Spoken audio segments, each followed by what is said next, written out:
колонна куюп атабыз. Азыр сиздерге кыска нускайып түшүндүрөм. Ассаламу алейкум туугандар. Колоннаны мен 40-ка 40 кылып куям. Корейский опалубка менен. Себеп дегенде красивый тегиз чыгат. Так, алдына 4 штук кетет. 4 штук болот колонна. Размери арматураныкы 14-түк российский. Так, алды бизге таза колонна 2,5 болот. Себеп дегенде 30 см ригель болот алдычы. Ошондо 2,80 болот.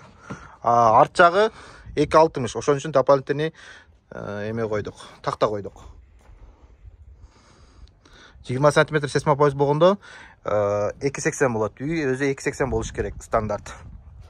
Бул корейский опалубканы коюп туруп куйгандан кийин 2 күн туруш керек, себептен катып алыш керек. Анан кийин силмат этилет. Азыр мындан 3 күн мурун куюлган колоннаны көрсөтөм. Мондай тегиз чыгыш керек.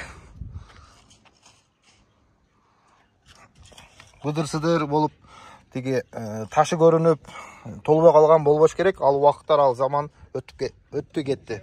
Уштугандар, эгерде биздин иш көңүлгө жакса, уста керек болсо зона кыласыздар. Биринчи зона кылып туруп, сен аны тактап туруп, мана шаар иште керегине 1000 сом которосуздар. Ал жерге 2 000 сом барып көрүп алышып, бабаш алганда ошо 1000 сом 2 000 сомду кошуп коесуздар. Бабаш алгандан кийин сиз заказыңызды алган болом. Сиз заказ алгандан кийин 25 күн 1 айда баштайбыз. Себептен бизде очередь. Так, ценасына келсек 2 000 сомдон куябыз погонометрин. Корейский опалубка менден болот.